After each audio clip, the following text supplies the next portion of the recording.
हरे कृष्ण दोस्तों, स्वागत है आपका हमारे चैनल पर। अगर आप हमारे चैनल पर नए हैं तो कृपया हमारे चैनल को सब्सक्राइब करें और हमारी वीडियोस को लाइक करें। श्री भगवद गीता अध्याय नंबर 17। अर्जुन बोले, हे कृष्ण, जो मनुष्य शास्त्र विधि को त्याग कर श्रद्धा से युक्त हुए देव आदि का पूजन करते हैं, उनकी स्थिति फिर कौन सी है? सात्विक की है अथवा राजसी की व तामसी? श्री भगवान बोले, मनुष्यों की वह शास्त्रीय संस्कारों से रहित केवल स्वभाव से उत्पन्न श्रद्धा सात्विक की और राजसी तथा तामसी ऐसे तीनों प्रकार की होती है, उसको तू मुझसे सुन। हे भारत, सभी मनुष्यों की श्रद्धा उनके अंतकरण के अनुरूप होती है।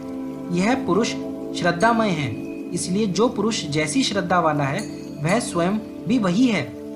सात्विक पुरुष देवों को पूजते हैं, राजस पुरुष यक्ष और राक्षसों को तथा अन्य जो तामस मनुष्य हैं वह प्रेत और भूत गणों को पूजते हैं। जो मनुष्य शास्त्र विधि से रहित केवल मन कल्पित घोर तप को तपते हैं तथा दंभ और अहंकार से युक्त एवं कामना, आस्तिक और बल के अभिमान से भी युक्त हैं, जो शरीर रूप से स्थित भूत समुदाय को और अंतकरण में स्थित मुझ परमात्मा को भी कृश करने वाले हैं, उन अज्ञानियों को तू आसुर स्वभाव वाले जान।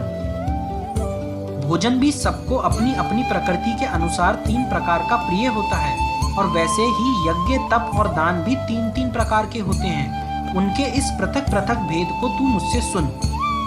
आयु, बुद्धि, बल, आरोग्य, सुख और प्रीति को बढ़ाने वाले, रस युक्त, चिकने और स्थिर रहने वाले तथा स्वभाव से ही मन को प्रिय ऐसे आहार अर्थात भोजन करने के पदार्थ सात्विक पुरुष के प्रिय होते हैं।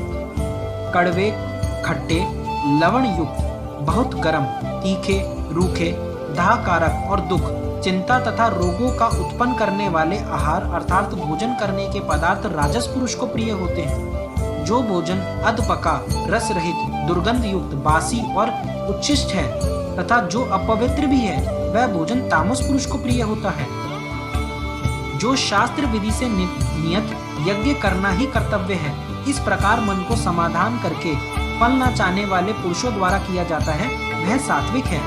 परंतु हे अर्जुन, केवल दम आचरण के लिए अथवा फल को भी दृष्टि में रखकर जो यज्ञ किया जाता है, उस यज्ञ को तू राजस जान। शास्त्र विधि से हीन, अन्न दान से रहित, बिना मंत्रों के, बिना दक्षिणा के और बिना श्रद्धा के किए जाने वाले यज्ञ को तामस यज्ञ कहते हैं। देवता, ब्राह्मण, गुरु और ज्ञानी जनों को पूजन, पवित्रता, सरलता, ब्रह्मचर्य और अहिंसा यह शरीर संबंधी तप कहा जाता है।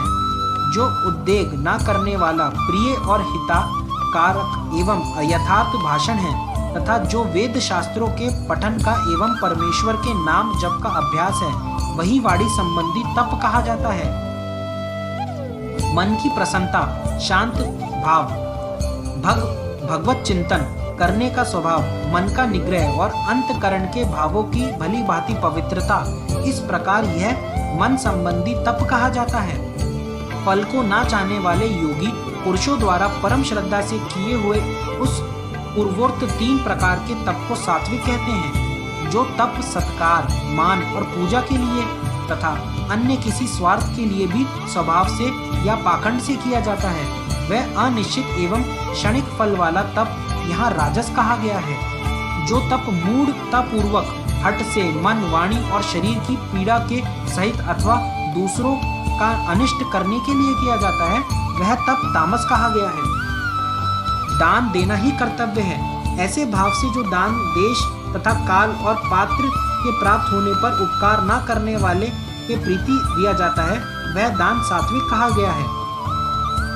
किंतु जो दान क्लेश पूर्वक तथा प्रत्युपकार के प्रयोजन से अथवा फल को दृष्टि में रखकर फिर दिया जाता है, वह दान राजस कहा गया है। जो दान बिना सत्कार के अथवा तिरस्कार पूर्वक अयोग देश में, काल में और कुपात्र के प्रीति दिया जाता है, वह दान तामस कहा जाता है।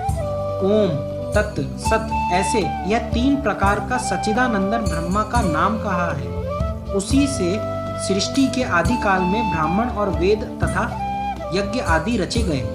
इसलिए वेद मंत्रों का उच्चारण करने वाले श्रेष्ठ पुरुषों की शास्त्र विधि से नियत यज्ञ, दान और तप रूप क्रियाएं सदा ओम इस परमात्मा के नाम को उच्चारण करके ही आरंभ होती हैं। तत् अर्थात तत् नाम से कहे जाने वाले परमात्मा का ही यह सब है।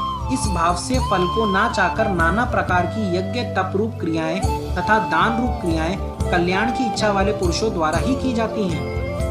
सत्य, इस प्रकार यह परमात्मा का नाम सत्य भाव में और श्रेष्ठ भाव में प्रयोग किया जाता है तथा हे पार्थ, उत्तम कर्म में भी सत्य शब्द का प्रयोग किया जाता है तथा यज्ञ, तप और दान में जो स्थिति है वह भी सत्य इस प्रकार कही जाती है। और इस परमात्मा के लिए किया हुआ कर्म निश्चय पूर्वक सत्य ऐसे कहा जाता है।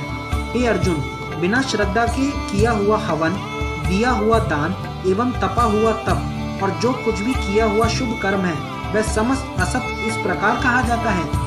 इसलिए वह ना तो इस लोक में लाभदायक है और ना मरने के बाद ही। धन्यवाद दोस्तों।